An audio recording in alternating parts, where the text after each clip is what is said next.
Hello friends, welcome to Weathercast. So this is the time of the season when low pressure systems in Arabian Sea and Bay of Bengal are quite common.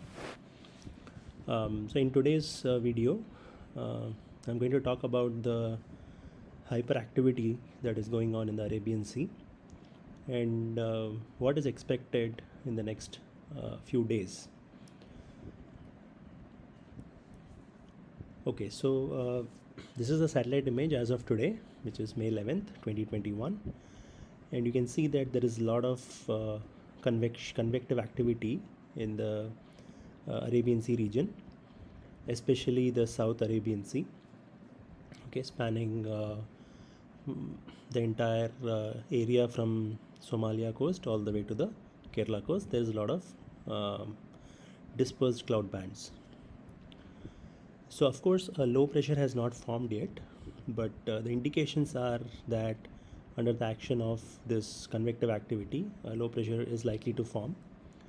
And if you look at the water vapor content, then you can see that there is a lot of moisture available from the ocean, which is to be transported to the atmosphere. So there is a lot of potential. There is a lot of convective potential between the ocean and atmosphere, which will result in the ocean giving a moisture to the atmosphere, and that way you will see that these cloud bands will likely organize in the coming days. Okay, if you look at the sea surface temperature anomaly, then you can also see that there is the Arabian Sea is boasting of high temperature. The sea surface temperatures are quite high, especially in the Southeast Arabian Sea, and also in the Bay of Bengal. But right now, Arabian Sea is seeing a lot of convective activity because the potential is pretty high there. And so that is going to lead to a formation of a low pressure somewhere around 13th or 14th of May. Okay, and that low pressure is likely to form in this region, which is closer to Lakshadweep. That is where the low pressure will form. And now if you further look at the dynamics, which is I have taken the dynamics from the IMD GFS model. If you look at the 850 HPA wind chart, then few things are actually getting clear. I mean, there is some clarity in terms of what will happen to that low pressure. So let us say around 13th of May, the low pressure forms, 13th or 14th of May. So if you look at the dynamics, then MJO is in phase 3. So all the MJO is somewhere here. That could affect the activity in the Arabian Sea because the effect is being felt in the Arabian Sea. Okay, the effect of MJO, although it is weak, but it is being felt. However, MJO is not the only criteria. The other criteria is that there is a Kelvin wave activity. This is something that I see from this particular image, where I see that there is some kind of a wave activity which is transporting moisture. Okay, and there is also a very strong cross equatorial flow. So that is usually the case before the monsoon onset. There is a good cross equatorial flow. So there is also a good moisture that is coming in from the southern hemisphere, and there is also a wave activity plus MJO. So all these three things are working together to control this particular system that will form in the Arabian Sea. And depending on how these three things pan out, their strength and their duration, it will determine whether that particular system can become a cyclone or not.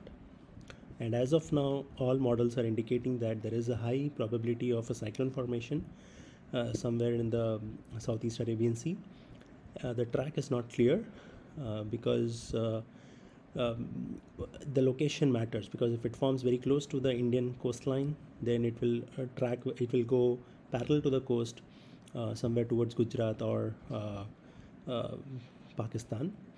Okay, if it forms in the central Arabian Sea, then it will go towards Oman. So this particular region is the probable genesis point, but exact genesis point is needed to know where exactly, if a cyclone forms, where exactly it will move. So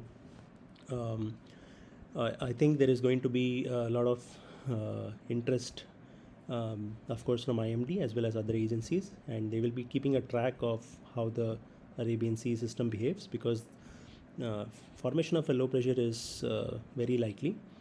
That becoming a cyclone is not very clear yet, but there are indications that this particular low pressure system that will form in the Southeast Arabian Sea or Central Arabian Sea, that has the potential to become the first cyclone of this season. The track is not clear. Anywhere from Oman all the way to Gujarat, this region, this area is the likelihood motion of that system if it becomes a cyclonic storm. Okay.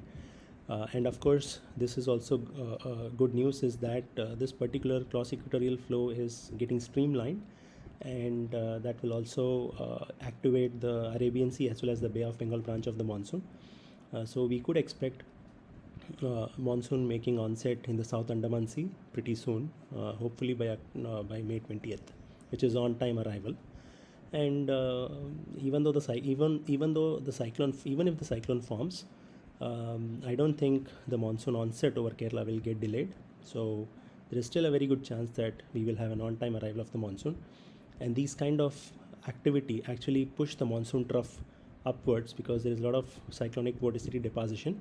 So they push the monsoon trough up. So sometimes they actually aid the onset of monsoon. Okay, so cyclone formation doesn't necessarily mean that the monsoon will get delayed. So that is something that we have to understand. All right, so that is what I wanted to share today. So please watch out, follow IMD updates, and I will also post some updates and video once the location of the system and the strength of the system is clear. Okay, all right, have a good day and take care. Bye.